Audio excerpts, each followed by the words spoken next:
Recording by Matthew Hinman. Chapter 25. The Service of King Louis. Meanwhile, some 3 months before Colonel Bishop set out to reduce Tortuga, Captain Blood, bearing hell in his soul, had blown into its rock-bound harbor ahead of the winter gales, and 2 days ahead of the frigate in which Wolverstone had sailed from Port Royal a day before him. In that snug anchorage he found his fleet awaiting him, the 4 ships which had been separated in that gale off the Lesser Antilles, and some 700 men composing their crews. Because they had been beginning to grow anxious on his behalf, they gave him the greater welcome. Guns were fired in his honor, and the ships made themselves gay with bunting. The town, aroused by all this noise in the harbor, emptied itself upon the jetty, and a vast crowd of men and women of all creeds and nationalities collected there to be present at the coming ashore of the great buccaneer. Ashore he went, probably for no other reason than to obey the general expectation. His mood was taciturn, his face grim and sneering. Let Wolverstone arrive, as presently he would, and all this hero worship would turn to execration. His captains, Hagthorpe, Christian, and Iberville, were on the jetty to receive him, and with them were some hundreds of his buccaneers. He cut short their greetings, and when they plagued him with questions of where he had tarried, he bade them await the coming of Wolverstone, who had satisfied their curiosity to a surfeit. On that he shook them off, and shouldered his way through that heterogeneous throng that was composed of bustling traders of several nations, English, French, and Dutch, of planters and of seamen of various degrees, of buccaneers who were fruit-selling half-castes, negro slaves, some doll tearsheets and dunghill queens from the old world, and all the other types of the human family that converted the quays of Cayona into a disreputable image of Babel. Winning clear at last, and after difficulties, Captain Blood took his way alone to the fine house of Monsieur d'Ogeron, there to pay his respects to his friends, the governor and the governor's family. At first the buccaneers jumped to the conclusion that Wolverstone was following with some rare prize of war, but gradually from the reduced crew of the Arabella a very different tale leaked out to stem their satisfaction and convert it into perplexity, partly out of loyalty to their captain, partly because they perceived that if he was guilty of defection, they were guilty with him, and partly because, being simple, sturdy men of their hands, they were themselves in the main a little confused as to what really had happened. The crew of the Arabella practiced reticence with their brethren in Tortuga during those 2 days before Wolverstone's arrival. But they were not reticent enough to prevent the circulation of certain uneasy rumors and extravagant stories of discreditable adventures, discreditable, that is, from the buccaneering point of view, of which Captain Blood had been guilty. But that Wolverstone came when he did, it is possible that there would have been an explosion. When, however, the old wolf cast anchor in the bay 2 days later, it was to him all turned for the explanation they were about to demand of Blood. Now Wolverstone had only one eye, but he saw a deal more with that one eye than do most men with 2, and despite his grizzled head, so picturesquely swathed in a green and scarlet turban, he had the sound heart of a boy, and in that heart much love for Peter Blood. The sight of the Arabella at anchor in the bay had at first amazed him as he sailed around the rocky headland that bore the fort. He rubbed his single eye clear of any deceiving film and looked again. Still he could not believe what he saw. Then a voice at his elbow, the voice of Dyke, who had elected to sail with him, assured him that he was not singular in his bewilderment. "In the name of heaven, is that the Arabella, or is it the ghost of her?" The old wolf rolled his single eye over Dyke and opened his mouth to speak. Then he closed it again without having spoken, closed it tightly. He had a great gift of caution, especially in matters that he did not understand.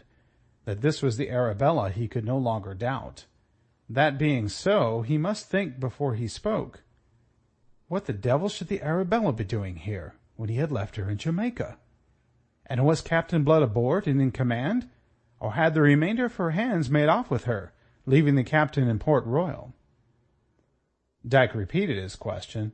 This time Wolverstone answered him. You've two eyes to see with, and ye ask me? Who's only got one, what it is ye see? But I see the Arabella.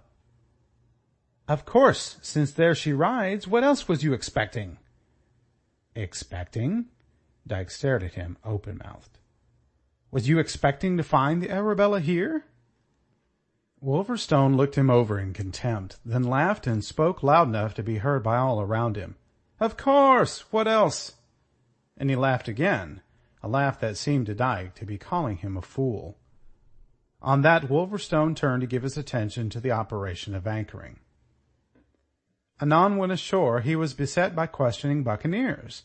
It was from their very questions that he gathered exactly how matters stood, and perceived that either from lack of courage or other motive, Blood himself had refused to render any account of his doings since the Arabella had separated from her sister ships. Wolverstone congratulated himself upon the discretion he had used with Dyke. The captain was ever a modest man, he explained to Hagthorpe and those others who came crowding round him. It's not his way to be sounding his own praises. Why, it was like this. We fell in with old Don Miguel, and when we'd scuttled him, we took aboard a London pimp sent out by the Secretary of State to offer the captain the king's commission, if so be him quit piracy and be a good behaviour.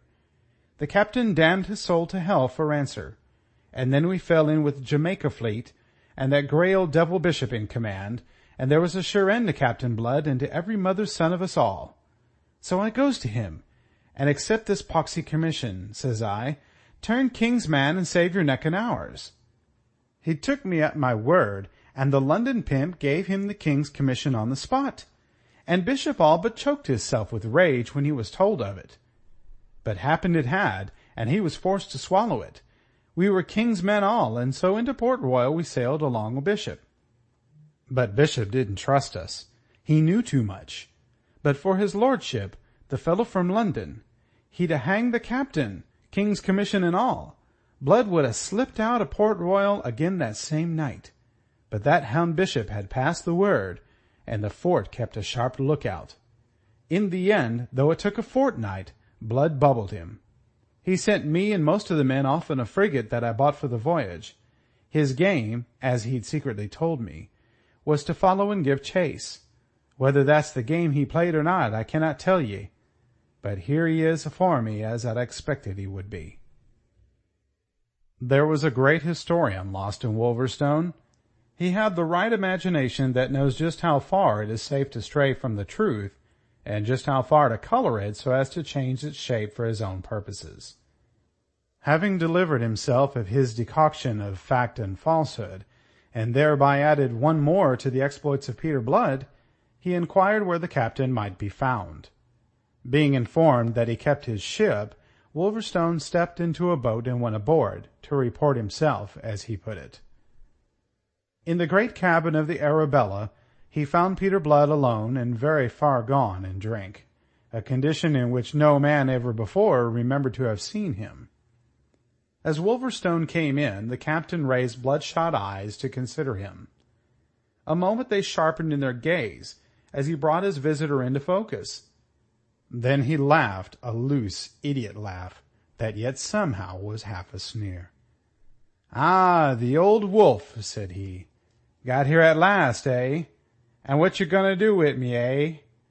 He hiccoughed resoundingly and sagged back loosely in his chair. Old Wolverstone stared at him in sombre silence. He had looked with untroubled eye upon many a hell of devilment in his time, but the sight of Captain Blood in this condition filled him with sudden grief. To express it, he loosed an oath. It was his only expression for emotion of all kinds. Then he rolled forward and dropped into a chair at the table facing the captain. "My God, Peter, what's this?" "Rum," said Peter. "Rum from Jamaica." He pushed bottle and glass towards Wolverstone. Wolverstone disregarded them. "I'm asking you what ails you," he bawled. "Rum," said Captain Blood again and smiled. "Just rum. I answer all your questions. Why don't yer answer me? What yer gonna do with me?" "I've done it," said Wolverstone. "Thank God ye had the sense to hold your tongue till I came. Are you sober enough to understand me?" "Drunk or sober, I'll understand you." "Then listen." And out it came the tale that Wolverstone had told. The captain steadied himself to grasp it. "It'll do as well as her truth," said he when Wolverstone had finished. "And oh, no marrer. Much obliged to ye, old wolf, faithful old wolf. But was it worth the trouble? I'm nor pirate now, never a pirate again. It's finished." He banged the table, his eyes suddenly fierce. "I'll come and talk to you again when there's less rum in your wits," said Wolverstone, rising. "Meanwhile, you'll please to remember the tale I've told, and say nothing that'll make me out a liar. They all believes me, even the men as sailed with me from Port Royal. I've made 'em. If they thought as how you'd taken the King's commission in earnest, and for the purpose of doing as Morgan did, you guess what would follow." "Hell would follow," said the captain, "and that's all I'm fit for." "You're maudlin," Wolverstone growled. "We'll talk again tomorrow." They did, but to little purpose, either that day or on any day thereafter, while the rains, which set in that night, endured. Soon the shrewd Wolverstone discovered that rum was not what ailed Blood. Rum was in itself an effect, and not by any means the cause, of the captain's listless apathy. There was a canker eating at his heart, and the old wolf knew well enough to make a shrewd guess of its nature. He cursed all things that daggled petticoats, and knowing his world, waited for the sickness to pass. But it did not pass. When Blood was not dicing or drinking in the taverns of Tortuga, keeping company that in his saner days he had loathed, he was shut up in his cabin aboard the Arabella, alone and uncommunicative. His friends at Government House, bewildered at this change in him, sought to reclaim him. Mademoiselle d'Elgaron, particularly distressed, sent him almost daily invitations, to few of which he responded. Later, as the rainy season approached its end, he was sought by his captains with proposals of remunerative raids on Spanish settlements. But to all he manifested an indifference which, as the weeks passed and the weather became settled, begot first impatience and then exasperation. Christian, who commanded the Clotho, came storming to him one day, upbraiding him for his inaction, and demanding that he should take order about what was to do. "Go to the devil," Blood said, when he had heard him out. Christian departed fuming, and on the morrow the Clotho weighed anchor and sailed away, setting an example of desertion from which the loyalty of Blood's other captains would soon be unable to restrain their men. Sometimes Blood asked himself why he had come back to Tortuga at all. He held fast in bondage by the thought of Arabella, and her scorn of him for a thief and a pirate. He had sworn that he had done with buccaneering. Why, then, was he here? That question he would answer with another. Where else was he to go? Neither backward nor forward could he move, it seemed. He was degenerating visibly under the eyes of all. He had entirely lost the almost foppish concern for his appearance, and was grown careless and slovenly in his dress. He allowed a black beard to grow on cheeks that had ever been so carefully shaven, and the long, thick black hair, once so sedulously curled, hung now in a lank, untidy mane about a face that was changing from its vigorous swarthiness into an unhealthy sallow, whilst the blue eyes, that had been so vivid and compelling, were now dull and lacklustre. Wolverstone, the only one who held the clue to this degeneration, ventured once, and once only, to beard him frankly about it. "Lord, Peter, is there never to be no end to this?" the giant had growled. "Will you spend your days moping and swilling, 'cause a white-faced ninny in Port Royal'll have none of you? Splud nouns! And if you wants the wench, why the plague doesn't you go and fetch her?" The blue eyes glared at him from under the jet-black eyebrows, and something of their old fire began to kindle in them. But Wolverstone went on heedlessly. "I'll be nice wi' a wench as long as niceness be the key to her favour. But sink me now if I'd rot myself in rum on account of anything that wears a petticoat. That's not the old wolf's way. If there's no other expedition'll tempt you, why not Port Royal? What a plague do it matter if it is an English settlement? It's commanded by Colonel Bishop, and there's no lack of rascals in your company'd follow you to hell if it meant getting Colonel Bishop by the throat. It could be done, I tell you. We've but to spy the chance when the Jamaica fleet is away. There's enough plunder in the town to tempt the lads, and there's the wench for you. Shall I so sound them on it?" Blood was on his feet, his eyes blazing, his livid face distorted. "Ye'll leave my cabin this minute, so you will, or by heaven it's your corpse'll be carried out of it. Ye mangy hound, do ye dare come to me with such proposals?" He fell to cursing his faithful officer with a virulence like that of which he had never yet been known to use, and Wolverstone, in terror before that fury, went out without another word. The subject was not raised again, and Captain Blood was left to his idle abstraction. But at last, as his buccaneers were growing desperate, something happened, brought about by the captain's friend, Monsieur d'Ogeron. One sunny morning the governor of Tortuga came aboard the Arabella, accompanied by a chubby little gentleman, amiable of countenance, amiable and self-sufficient of manner.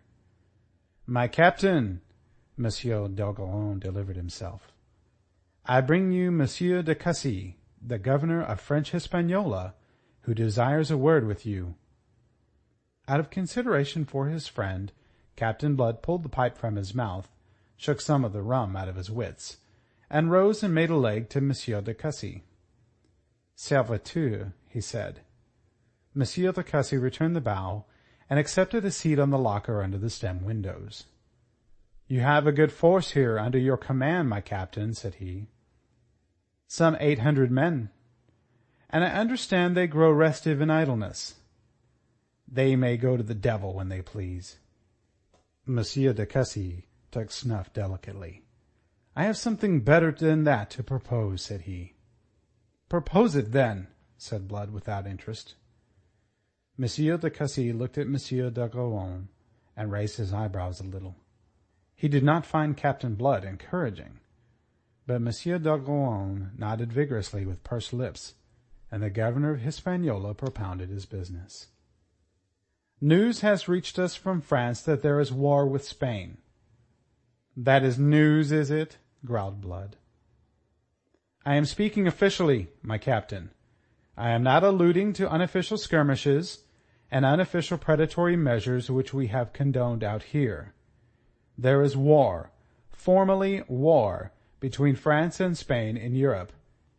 It is the intention of France that this war shall be carried into the New World. A fleet is coming out from Brest under the command of Monsieur le Baron de Rivarol for that purpose. I have letters from him desiring me to equip a supplementary squadron and raise a body of not less than 1,000 men to reinforce him on his arrival. What I have come to propose to you, my captain, at the suggestion of our good friend, Monsieur d'Ogeron, is in brief that you enroll your ships and your force under Monsieur de Rivarol's flag." Blood looked at him with a faint kindling of interest. "You are offering to take us into the French service?" he asked. "On what terms, monsieur?" "With the rank of Capitaine de Vaisseau for yourself, and suitable ranks for the officers serving under you. You will enjoy the pay of that rank, and you will be entitled, together with your men, to 1/10 share in all prizes taken." "My men will hardly count it generous. They will tell you that they can sail out of here tomorrow, disembowel a Spanish settlement, and keep the whole of the plunder." "Ah, yes, but with the risks attaching to acts of piracy. With us your position will be regular and official, and considering the powerful fleet by which Monsieur de Rivarol is backed, the enterprises to be undertaken will be on a much vaster scale than anything you could attempt on your own account, so that the 1/10 in this case may be equal to more than the whole in the other.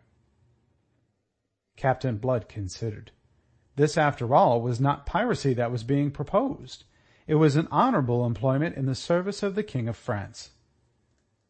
"I will consult my officers," he said, and he sent for them. They came, and the matter was laid before them by Monsieur de Cussy himself. Hagthorpe announced at once that the proposal was opportune. The men were grumbling at their protracted inaction, and would no doubt be ready to accept the service which Monsieur de Cussy offered on behalf of France. Hagthorpe looked at Blood as he spoke. Blood nodded gloomy agreement. Emboldened by this, they went on to discuss the terms. Iberville, the young French filibuster, had the honour to point out to Monsieur de Cussy that the share offered was too small. For 1/5 of the prizes, the officers would answer for their men, not for less. Monsieur de Cussy was distressed. He had his instructions. It was taking a deal upon himself to exceed them. The buccaneers were firm. Unless Monsieur de Cussy could make it 1/5, there was no more to be said. Monsieur de Cussy finally consented to exceed his instructions. The articles were drawn up and signed that very day. The buccaneers were to be at Petit Goave by the end of January, when Monsieur de Rivarol had announced that he might be expected. After that followed days of activity in Tortuga, refitting the ships, boucanning meat, laying in stores. In these matters, which once would have engaged all Captain Blood's attention, he now took no part. He continued listless and aloof. If he had given his consent to the undertaking, or rather allowed himself to be swept into it by the wishes of his officers, it was only because the service offered was of a regular and honourable kind, nowise connected with piracy, with which he swore in his heart that he had done forever. But his consent remained passive. The service entered awoke no zeal in him.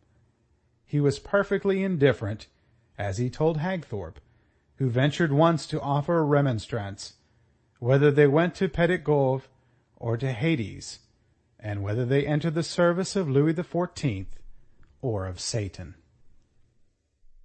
End of chapter.